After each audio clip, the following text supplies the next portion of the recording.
नमस्कार।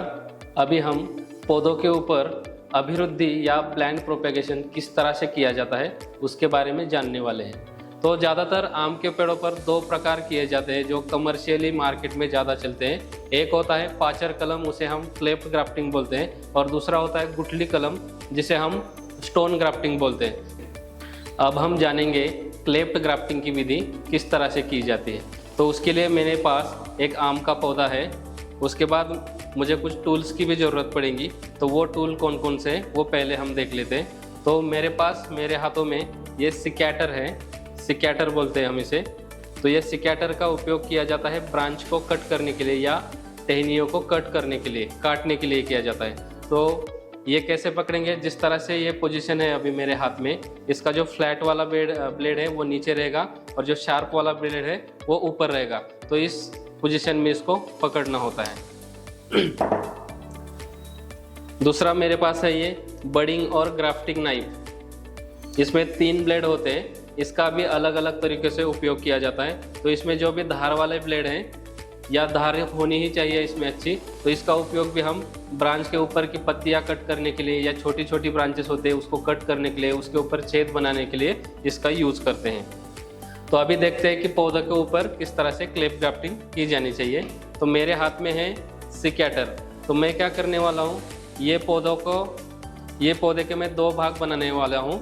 तो इसके लिए इस पौधे को मैं 6 से 8 इंच की लंबाई के ऊपर काटने वाला हूँ, बीच से काट दूंगा मैं इसे।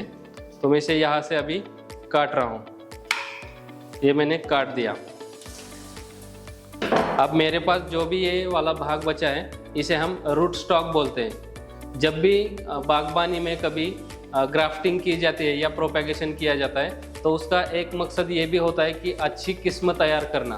तो अच्छी किस्म किस तरह से तैयार कर सकते हो, अच्छी किस्म तैयार करने के लिए आपके पास एक अच्छा रूट स्टॉक होना चाहिए और उसके ऊपर लगाने के लिए एक अच्छा मातृवृक्ष या सायन वाला स्टिक होना चाहिए। तो अभी मानिए कि ये मेरे पास एल्फांसो का स्टिक है, उसे सायन बोलते हैं या मातृवृक्ष बोलते हैं, और उसको मैं इसके ऊपर बांधने वाला हूँ। और ये बांधने की जो विधि होती है उसे हम लोग क्लेफ्ट ग्राफ्टिंग या पाचर कलम बोलते हैं। तो अब मैंने तो ब्रांच का सिलेक्शन कर दिया है, इसके बाद अभी ब्रांच को हम तैयार करेंगे या सायन को तैयार करेंगे। तो उसको तैयार करने के लिए मैं क्या करूँगा, एक एक करके इसके जो भी पत्ते हैं उन पत्तों को मैं काट दूंगा। तो पत्ते काटते वक्त भी मैं क्या कर रहा हूँ, देखिए थोड़ा सा। पत्ते काटते वक्त मैंने पत्ते एकदम छाल की करीब से नहीं काटे, यहाँ से नहीं तोड़ा है मैंने। थोड़ा सा ये टिप वाला पोर्शन मैंने यहाँ पे रखा है, या पेटियोल होता है उसको मैंने रखा है। तो इसके पीछे ये कारण होता है कि अगर आप इसको झटके से तोड़ दोगे तो हो सकता है यहाँ का कैम्बियम लेयर है वो डैमेज हो जाए। तो कैम्बियम एक तरह की ऊतक होती है जो अगर डैमेज हो जाती है तो आगे चलकर पौधे की ग्रोथ होने में दिक्कत पैदा हो सकती है या ये वाली स्टिक मर सकती है। और इसके अंदर कुछ फूड स्टोरेज भी होता है पौधे का, तो वो फूड स्टोरेज या एनर्जी कह सकते हैं, उसको इसके अंदर स्टोर करके रखने के लिए भी इसको थोड़ा सा लंबा रखना चाहिए। अभी हम लोगों को क्या करना है, हमने जो भी मातृवृक्ष की ये सायन स्टिक सिलेक्ट की थी उसको एक स्लांटिंग कट बनाना है। स्लांटिंग कट मतलब दोनों साइड से छिलना। तो वो किस तरह से करना है, उसके लिए जो ब्रांच है उसका 1 इंच का हिस्सा हमको सिलेक्ट करना पड़ता है। तो मैंने ये 1 इंच का हिस्सा सिलेक्ट किया है। तो अब मैं ये ग्राफ्टिंग नाइफ के जो धारदार ब्लेड होता है उसकी सहायता से क्या करूँगा, यहाँ पर कट लगा दूंगा इस तरह से। तो यहाँ पर क्या होगा ना, ऊपर की छाल और थोड़ा सा वुड का जो पोर्शन होगा वो कट हो जाएगा। फिर दूसरी साइड में लूँगा मैं और दूसरी साइड में भी सेम कट लगा दूंगा। तो इससे एक स्लांटिंग शेप तैयार हो जाता है, जिसको हम पाचर का आकार बोलते हैं ना, उस तरह का तैयार हो जाता है। तो कई बार क्या होता है, जब हम लोग पहली बार कर रहे होते हैं या ब्लेड उतने शार्प नहीं होते, तो ये बच्चों से पहली बार नहीं होता है, तो आप इसको इस वाली पोजीशन में भी कंफर्टेबल है तो पकड़ सकते हो। इस वाली पोजीशन में पकड़ कर भी इस तरह से अपनी ओर खींच कर भी अच्छा सा शेप आप बना सकते हो। इसके बाद मुझे क्या करना है, जो भी मेरे पास रूट स्टॉक है उसके अंदर एक इंग्लिश वी शेप बनाना है, अंग्रेजी वाला वी शेप। तो उसको किस तरह से बनाएंगे, उसके लिए आपके पास जो भी कलम चाकू है या ब्लेड है उसको इस तरह से पकड़ो, बीच में रोको टहनी के, और फिर धीरे धीरे दबाओ। दबाते वक्त या इसके ऊपर कट लगाते वक्त इस चीज़ का ध्यान रखो कि आप ज़्यादा अंदर तक इसको ना छीलो। जो भी हमने मातृवृक्ष की टहनी के ऊपर कट लगाया था 1 इंच का, उतना ही कट इसके ऊपर भी लगाना है। तो देख सकते हो आप, इसका भी जो आकार है इंग्लिश वी की तरह लग रहा है या क्लेफ्ट की तरह लग रहा है। तो ये क्लेफ्ट तैयार हो गया। अभी मेरे पास दोनों टहनियाँ तैयार हैं। याद रखिए, इस टहनी को बोलते हैं सायन और इस टहनी को बोलते हैं रूट स्टॉक। तो अब रूट स्टॉक के ऊपर मैं सायन स्टिक को लगाने वाला हूँ।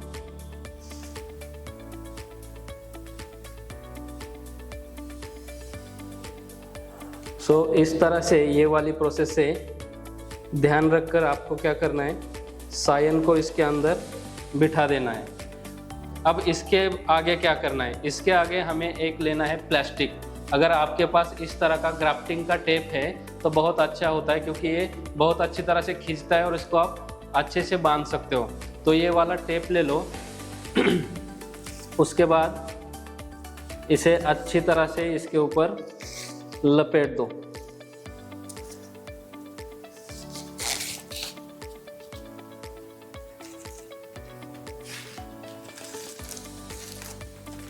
जब भी आप ये प्लास्टिक लपेटोगे तब एक चीज़ का ध्यान रखना है, इसको अच्छे से एयर टाइट बनाना है, अच्छे से बांध देना है। अगर इसको लूज़ बांध दोगे आप, अच्छे से नहीं बांधोगे, तो हो सकता है कि यहाँ से पानी अंदर चला जाए या कोई कीट अंदर चला जाए या फंगस अंदर चला जाए। तो उससे क्या होगा, प्लांट पहले ही मर जाएगा और उसका ग्रोथ नहीं होगा अच्छे से। तो मैंने इसको अच्छे से अभी बांध दिया है। इसको अच्छे से टाइट करना है, खींचना है इस तरह से। ये खींचती बहुत है प्लास्टिक, इसलिए इसका बागवानी में ज़्यादा यूज़ किया जाता है। उसके बाद यहाँ पर एक नॉट लगा देंगे हम।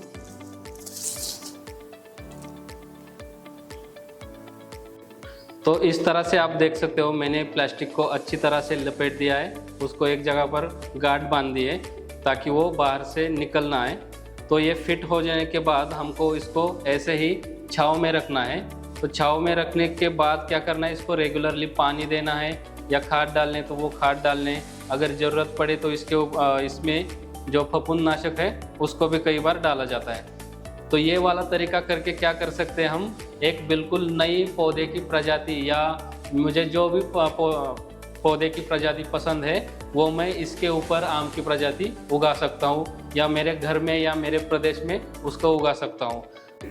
तो आज हमने देखा आम के पौधों के ऊपर क्लेफ्ट ग्राफ्टिंग या पाचर कलम किस तरह से की जाती है।